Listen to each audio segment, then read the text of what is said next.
৭৭ সংখ্যক অসম সাহিত্য সভাৰ দ্বিবাৰ্ষিক অধিৱেশন এইবেলি পাঠশালাৰ ভট্টদেৱ ক্ষেত্ৰত অনুষ্ঠিত হয়।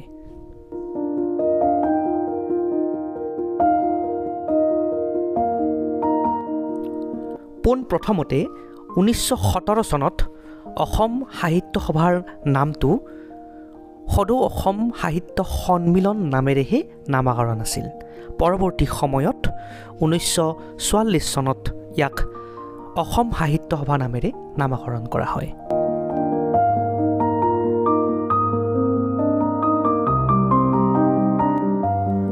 (1917 চনৰ 26 আৰু 27 ডিচেম্বৰত শিৱসাগৰৰ জেৰেঙা পথাৰত প্ৰথমবাৰৰ বাবে এই অধিৱেশনখন অনুষ্ঠিত কৰা হৈছিল। সভাপতিত্ব কৰিছিল পদ্মনাথ গোহাঁই বৰুৱা আৰু প্ৰতিষ্ঠাপক সম্পাদক আছিল শৰৎ চন্দ্ৰ গোস্বামী।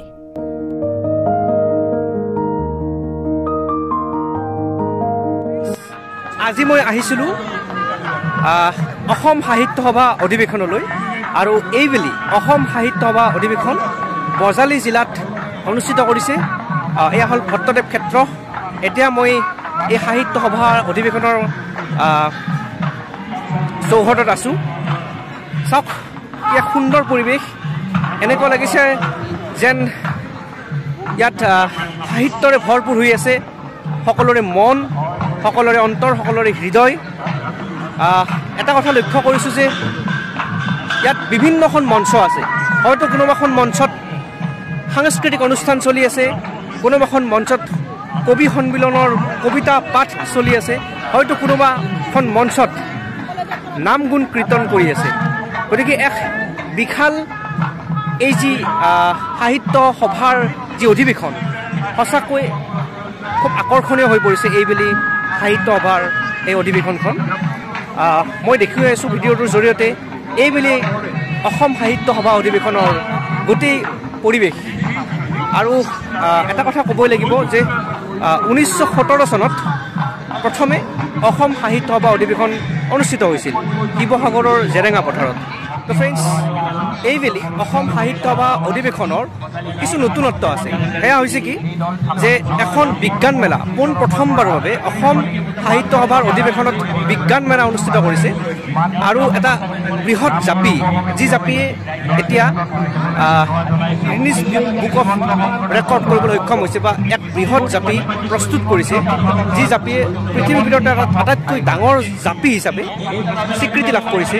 গতিকে এইটো এটা নতুনত্ব এইবেলি অসম সাহিত্য সভাৰ অধিৱেশনত আমি দেখিবলৈ পালোঁ।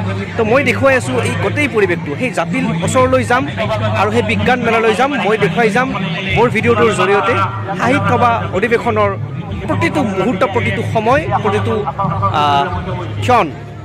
চাই থাকিব মোৰ ভিডিঅ'টো সম্পূৰ্ণ শেষলৈ। লেটছ গো।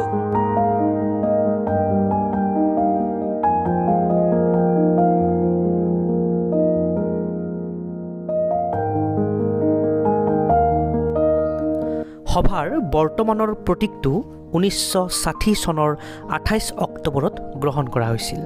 প্ৰতীকটো আঁকিছিল শিল্পী যুগল দাসে। খটক খটক শব্দৰে খোটাল হয় বোৱনীৰ চোতাল। মা ঘূৰে, দেউতা ঘূৰে, ডেকা গাভৰুবোৰ ঘূৰে, আইতাৰ কঁকাল ভাঙে। কাকৰিত ঘূৰে বাবে পাথিয়াৰ বুকুৰ আচলত গোলাপী জামুৰ দাগ লাগে। পাথিয়াই ঘূৰে, সূতাবোৰত আউল লাগে। কাকৰিত ঘূৰে বাবে পঘেটো ঘূৰে, কাকৰিটো ঘূৰে বাবে পঘেটো ঘূৰে। চিলাবোৰ আকাশত ঘূৰে, এবাৰ উৰে, আনবাৰ উৰি উৰি নামি আহে। সূতাবোৰে আঙুলি কাটে। কাকৰিটো ঘূৰে বাবে গছবোৰ ঘূৰে, নদ নদী পাহাৰ পৰ্বত ঘূৰে। সাগৰ মহাসাগৰ দেশ মহাদেশ ঘূৰে, পৃথিৱীখন ঘূৰে। বগা সূতাৰ আঁচলেৰে জোনবায়ু ঘূৰে, বেলিটো কিন্তু নুঘূৰে। ধন্যবাদ।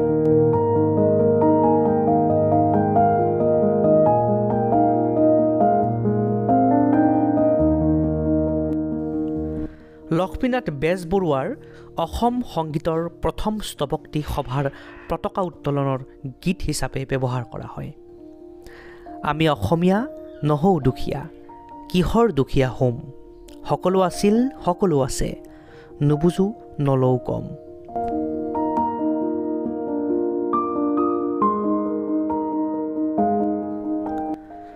মিত্ৰদেৱ মহন্তদেৱৰ ৰচিত চিৰ চেনেহী মোৰ ভাষা জননী গীতটিৰ সভাৰ অনুষ্ঠানৰ আৰম্ভণি গীত হিচাপে গোৱা হয় আৰু সভাৰ সামৰণি গীত হিচাপে অসমৰ ৰাজ্যিক সংগীত ও মোৰ আপোনাৰ দেশ গীতটি গোৱা হয়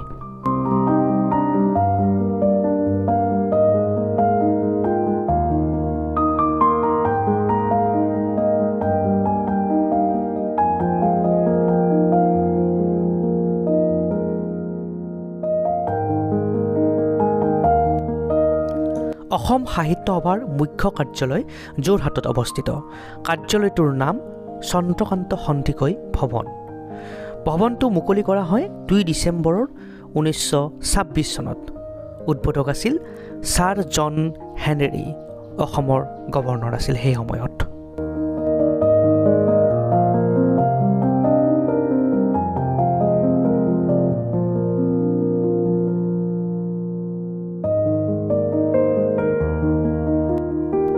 1931 চনত অসম সাহিত্য সভাই শিৱসাগৰৰ অধিৱেশনত পোন প্ৰথমবাৰৰ বাবে সাহিত্যিক সম্বৰ্ধনা জ্ঞাপন কৰিছিল লক্ষ্মীনাথ বেজবৰুৱাক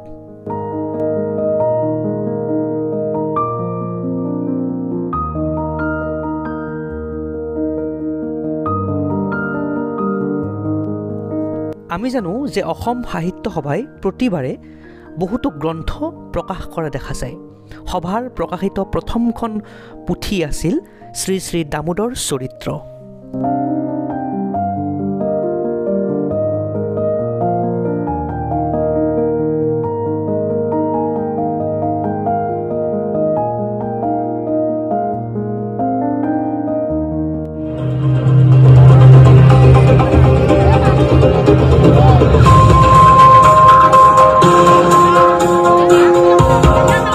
ব্ৰিটিছে পাঠানসকলৰ লগত চুক্তি কৰে 1877 চনত ভাৰতৰ পৰা পৃথক কৰি এখন নতুন দেশ নিৰ্মাণ কৰিলে আফগানিস্তান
এয়া আছিল ৭৭ সংখ্যক অসম সাহিত্য সভা অধিৱেশন বজালী জিলাৰ পাঠশালাৰ ভট্টদেৱ ক্ষেত্ৰত এইবেলি অনুষ্ঠিত হৈছিল আৰু আজি শেষৰটো দিন আছিল মই গোটেইখিনি মই দেখুৱালোঁ আপোনালোকক ভিডিঅ'টোৰ জৰিয়তে গতিকে মই ভিডিঅ'টো ইয়াতে আজি শেষ কৰিছোঁ ধন্যবাদ জয় আই অসম